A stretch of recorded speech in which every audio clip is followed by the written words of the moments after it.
కావాలనే మీ కలను నెరవేర్చుకోండి. సంప్రదించండి హెగ్డే ఫెర్టిలిటీ, హైదరాబాద్, తెలంగాణ.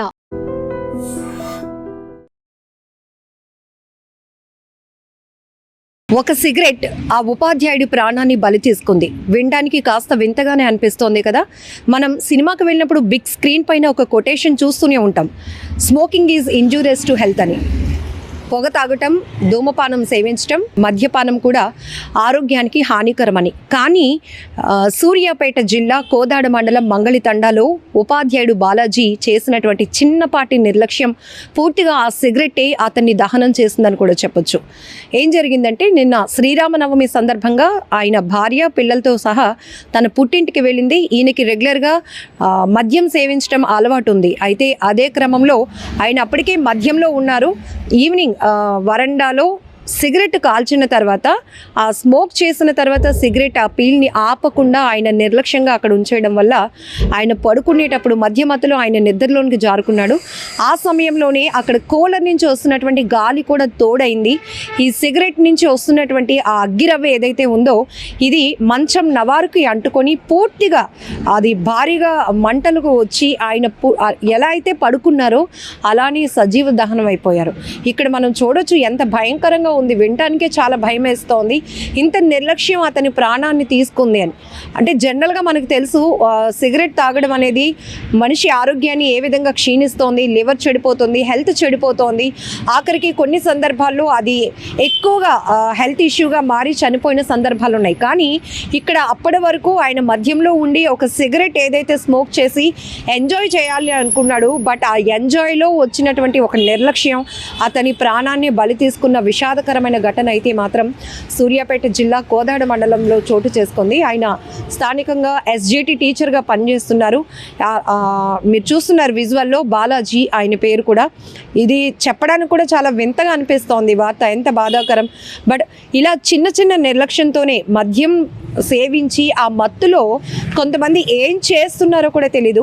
సోషల్ మీడియాలో మనం చూస్తూ ఉంటాం, విషపు సర్పాలతో సైతం వాళ్ళు ఆటలాడుతున్న సందర్భాలు. అంటే వాళ్ళు చేసిన ఆ మద్యంలో ఉన్నటువంటి వాళ్ళ మత్తు ఎదురుగా ఉన్నది ఒక ప్రమాదం అని కూడా వాళ్ళు తెలుసుకోలేరు. అక్కడ ఏదో వాళ్ళు ఎంజాయ్ చేస్తున్నాం, ఎంటర్టైన్మెంట్ ఫీల్ అవుతున్నాం అనుకుంటారు తప్ప ప్రమాదంతో మనం ఆటలాడుతున్నాం అనే సందర్భాలు ఎవరు గమనించరు. ఇలాంటివి మనం సోషల్ మీడియాలో కూడా చాలానే చూస్తాం. వెళ్తున్నటువంటి బైక్స్ పైన రివర్స్లో వెళ్తూ ఉండటం, లేకపోతే సైకిళ్ళు తొక్కుతూ అక్కడ కిందన పడిపోతూ ఉండటం. ఇలా అంటే ఈవెన్ ఒంటిపైన స్పృహ కూడా లేకుండా ఉన్నటువంటి సందర్భాల్లో చాలామంది ఉంటారు. ఇక్కడ కూడా ఆ ఉపాధ్యాయుడు అంటేనే పిల్లలకి మంచి విద్యాబుద్ధులతో పాటు మంచి లక్షణాలు నేర్పించాల్సినటువంటి ఉపాధ్యాయుడు స్థానం అది. పిల్లలకి మీరు వ్యసనాలకి లోన్ కావద్దురా, మంచి ఫ్యూచర్ ఉంది, బాగా చదువుకుంటే మీరు మంచిగా సెటిల్ అవుతారు అని చెప్పాల్సినటువంటి ఒక ఉపాధ్యాయుడే సిగరెట్ తాగి ఆ సిగరెట్టే ఒక ప్రమాదంగా మారి ఆయన చనిపోయాడు అంటే ఎంత బాధాకరమైన విషయం. ఏదేమైనా మధ్యలో ఉంటున్నటువంటి, అంటే మనం కొన్ని వర్డ్స్ వాడితే మళ్ళీ ఫీల్ అవుతూ ఉంటారు చాలా వరకు. సో ఇలా మద్యానికి బానిసలు అయిపోతున్న వాళ్ళు అసలు వాళ్ళ స్థితి మర్చిపోతున్నారు. కుటుంబ వ్యవస్థని చిన్నాభిన్నం అయిపోవడానికి, కుటుంబ వ్యవస్థ పూర్తిగా చెడిపోవడానికి కారణమవుతున్నారు. ఈవెన్ వాళ్ళు ఆ మద్యానికి బానిస అయిపోవడం వల్ల ఏం చేస్తున్నారో కూడా తెలుసుకోలేనటువంటి సిచ్యువేషన్లోకి వెళ్ళిపోతున్నారు. భార్య అనగా, పిల్లలు అనగా వాళ్ళు ఎంత సఫర్ అవుతూ ఉంటారో కూడా అర్థం చేసుకోలేని సిచ్యువేషన్. ఇక్కడ నిన్న శ్రీరామనవమి సందర్భంగా పుట్టింటికి వెళ్ళినటువంటి భార్య, ఇద్దరు పిల్లలు అసలు ఏమనుకోవాలి, మా నాన్నగారు ఏ కారణంతో చనిపోయారు అని వాళ్ళు చెప్పుకోవడానికి కూడా ఒక ఇబ్బందికర వాతావరణంలో ఉంది. ఏదేమైనా కూడా ఒక చిన్న సిగరెట్ ఒక వ్యక్తిని, అది కూడా ఉపాధ్యాయుడిని అలా దహనం చేసేసిందంటే చాలా బాధాకరమైన విషయం. ఈ మధ్య సోషల్ మీడియాలో కూడా మద్యానికి అలవాటైన వాళ్ళు డ్రంక్ అండ్ డ్రైవ్లో కూడా కొంతమంది పట్టుబడి తిరిగి మళ్ళీ పోలీసులకే రఫాడించేస్తూ ఉంటారు. వాళ్ళపైన రివర్స్ రూల్స్ మాట్లాడుతూ ఉంటారు.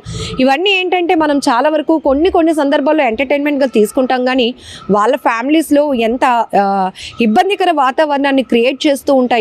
ఏదేమైనా ఈ ఒక్క ఘటనతోనైనా మద్యబాబులు మందు బాబులు అని చెప్పాలా, ఏం చెప్పాలో కూడా అర్థం కావట్లేదు. మీరు కాస్త అలర్ట్గా ఉండండి. మీరు ఏం చేస్తున్నారు, నడి రోడ్డుపై మీరు వెళ్తున్నప్పుడు కూడా ముందు మీరు ప్రమాదానికి గురి కాకుండా ఉండేలా మీరు ప్లాన్ చేసుకోవాల్సిందిగా రిక్వెస్ట్ చేస్తున్నాం. సో మీకేమనిపిస్తోంది ఘటనపై కామెంట్ బాక్స్లో మెన్షన్ చేయండి.